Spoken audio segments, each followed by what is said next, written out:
Sungai ini sedang dibersihkan sesuai prosedur. Tiba-tiba, buruh konstruksi menemukan bahwa ada banyak gelembung udara di sungai. Semua orang buru-buru mempertimbangkan situasinya. Tapi tak disangka, jumlah minyak mentah hitam terus memuntahkan. Di tepi sungai, ada bocah nakal yang menyalakan petasan. Segera petasan itu meledak dengan suara yang memekakkan telinga. Tapi bocah tidak memperhatikan. Pada saat ini, air bawah tanah sungai mulai mengalir deras. Tubuh bocah itu tiba-tiba kehilangan kendali. Ini seperti setengah lumpuh. Pada saat itu, kapten tim konstruksi Mark menemukan masalahnya. Dia menggunakan papan kayu di bawah kakinya. Kemudian, dari lumpur mengeluarkan sesuatu seperti tunggul pohon. Setelah menyeka lumpur di luar, ada wajah misterius muncul. Mark sepertinya dirasuki oleh dewa. Matanya mulai kosong. Kemudian masukkan ke dalam mobil siap untuk dibawa pulang. Beralih adegan. Forensik bernama Sarah baru saja menyelesaikan shiftnya dan melihat seorang anak laki-laki berdiri di tengah hujan. Melihat bocah dengan tangan terentang menatap langit. Mulut menggumamkan sesuatu. Dia hendak bertanya bocah itu. Tanpa diduga, bocah itu melihatnya buru-buru lari. Sarah mengikuti bocah itu ke sebuah rumah tua. Saat dia naik ke atas, di belakangnya muncul seorang gadis dengan cahaya putih. Tapi ketika Sarah berbalik, gadis itu telah menghilang. Pada saat ini, dia menginjak korek api yang lengket dengan minyak mentah. Sementara itu, ada suara gemuruh besar menghasilkan dari lantai atas. Ketika Sarah dengan hati-hati memasuki ruangan, dia ketakutan dengan pemandangan di depannya. Baru saja melihat seorang pria paruh baya berbaring di sofa. Tubuhnya mulai membusuk. Dan bocah di sebelahnya tercengang. Pada waktu itu, Sarah merasakan suara napas di belakangnya. Dia baru saja berbalik. Segera terancam ketakutan setengah mati. Hanya melihat monster humanoid merangkak di dinding. Itu bahkan memamerkan giginya dan menggeram pada Sarah. Kemudian terbang ke sisi bocah itu. Itu menjulurkan tangannya dan tangkap bocah. Lalu kejam melemparkannya ke dinding. Sarah menatap bocah itu dengan cemas. Dia menggedor panci dan wajan untuk mendapatkan perhatian monster itu. Pada saat ini, monster itu benar-benar marah. Api kemarahan di hatinya berkobar. Sarah diancam jadi ia segera membalikkan bak mandi. Tak disangka keajaiban muncul. Cakar monster yang menyentuh air mulai membatu. Monster teriak-riak yang mengerikan banget. Sekarang monster itu telah berubah menjadi burung api. Sarah menggunakan kekuatan untuk menarik pipa air keras keluar. Memukul monster itu dengan gila. Pada akhirnya monster itu berubah menjadi patung raksasa. Jatuh ke tanah dan mati. Burung api besar itu menderita. Itu mengeluarkan teriakan minta yang menyedihkan. Gadis itu dengan cepat mendinginkannya. Tanpa diduga, itu segera menjadi batu dan berubah menjadi patung. Sementara itu bocah yang berbaring di samping tidak diketahui hidup atau mati. Sepertinya bocah itu masih ada detak jantung. Sarah segera melakukan CPR untuknya. Tapi bocah itu tidak menunjukkan tanda-tanda bangun. Saat ini, Sarah tidak tahu bahwa dewa yang melindunginya juga sedang tegang. Setelah rekan itu datang ke sana, juga ditakuti oleh manusia burung ini. Mereka belum pernah melihat ini sebelumnya. Melalui konfirmasi, pria di sofa telah mati selama berjam-jam. Bocah ini, karena tulang rusuk yang patah menusuk ke jantung, maka sulit bernafas. Kapten skeptis yang dibuat oleh Sarah sebagai CPR. Tanpa diduga, bocah itu membuka matanya saat ini. Tepat pada waktunya untuk dilihat oleh Sarah. Tetapi ketika dia membawa berita ini ke kapten, mata bocah itu tertutup lagi. Setelah banyak memeriksa, diputuskan bahwa bocah itu sudah mati. Kapten dengan tegas berkata bahwa mayat tidak pernah berbohong.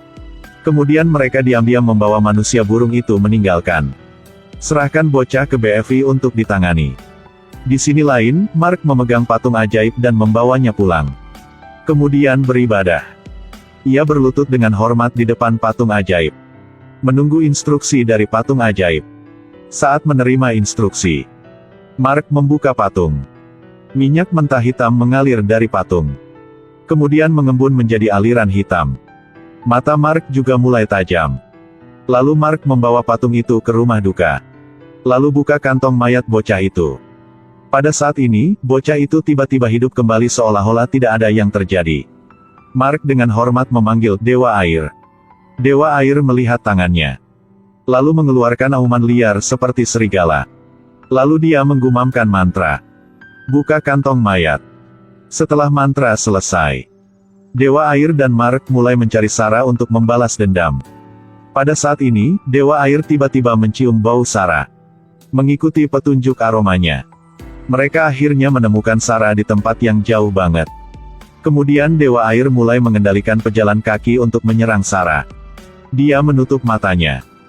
Kemudian berteriak keras untuk menghilangkan mantra untuk semua orang.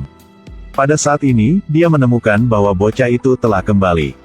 Segera mengeluarkan ponsel untuk mengambil foto untuk bersaksi. Dewa Air melihat kekuatan super Sarah dan dengan cepat melarikan. Ketika Sarah membawa foto bocah masih hidup untuk Kapten melihat. Wajah Kapten tiba-tiba menjadi gelap. Mereka memeriksa mayat manusia burung dengan hati-hati. Tapi tak disangka, tangan anggota tim terluka oleh api sisa-sisa dari mayat. Tampaknya identitas manusia burung ini tidak biasa. Kapten meminta Sarah untuk mengidentifikasi lukisan kuno ini. Tak disangka, manusia burung ini adalah Dewa Api kuno. Dewa Api adalah salah satu dari 3 dewa pada periode Pangu yang mewakili kebaikan. Jika itu menyerang bocah, jadi bocah itu akan mewakili Dewa Air jahat. Pria paruh baya berbaring di sofa setelah penyelidikan. Dibunuh oleh putranya, ialah bocah itu. Sepertinya bocah itu telah dirasuki oleh Dewa Air jahat. Tapi Dewa Api karena ingin menghancurkan dewa jahat menyerang bocah itu. Sepertinya Sarah membunuh dewa yang salah, berani melakukan perbuatan benar. Karena untuk menemukan misteri, forensik memutuskan untuk pergi ke kamar mayat. Tapi mereka tidak tahu. Ayat-ayat sedang menunggu mereka datang ke sini. Para forensik berada di kamar mayat mencari petunjuk. Mereka tidak memperhatikan. Ada tas mayat yang resleting sendiri dari dalam. Hanya melihat wajah yang menguning. Gigi kuning dan mulut yang bau keluar dari tas mayat. Itu meraih tangan Alex dan tidak melepaskannya. Alex mencoba melawan mayat. Tepat saat ini, semakin banyak mayat mulai menyerang Alex dan Sarah. Sarah panik lalu lari. Tapi mayat di belakang mengejar tanpa henti. Ketika Sarah kehabisan cara untuk melarikan diri. But some of them died. Pada saat ini, ada juga noda darah di leher Dewa Air. Itu berteriak mengerikan. Setelah itu, jeritan kesakitan terus-menerus tidak berhenti. Semua orang bersatu, mereka akhirnya mengalahkan mayat. Tapi mereka tak tahu. Dewa Air sekarang bersiap untuk melakukan serangan balik. Hanya melihat Dewa Air melantunkan mantra. Menahan rasa sakit, mencabut kuku jarinya. Lalu buang ke genangan air kotor di pinggir jalan. Kemudian adegan yang aneh terjadi. Air mulai berfluktuasi. Kemudian di dalam air muncul sebuah lengan. Bukan. Itulah 3 lengan. Jika melihat baik-baik, itu adalah 2 gadis jelita. Mengancam Mark untuk bergegas kembali. Ternyata mereka adalah iblis air yang dirawat oleh Dewa Air. Dewa Air tiba di pintu gua kuno 1000 tahun yang lalu. Lalu menjulurkan tangannya. Meletak ke dalam batu di dalam tanah. Kemudian mengeluarkan sesuatu. Itulah baunya ini. Lalu biarkan setan air tercium baunya. Untuk setan itu menemukan musuh lalu bunuh mereka. Setan air menerima perintah dan segera mulai membunuh dengan gila.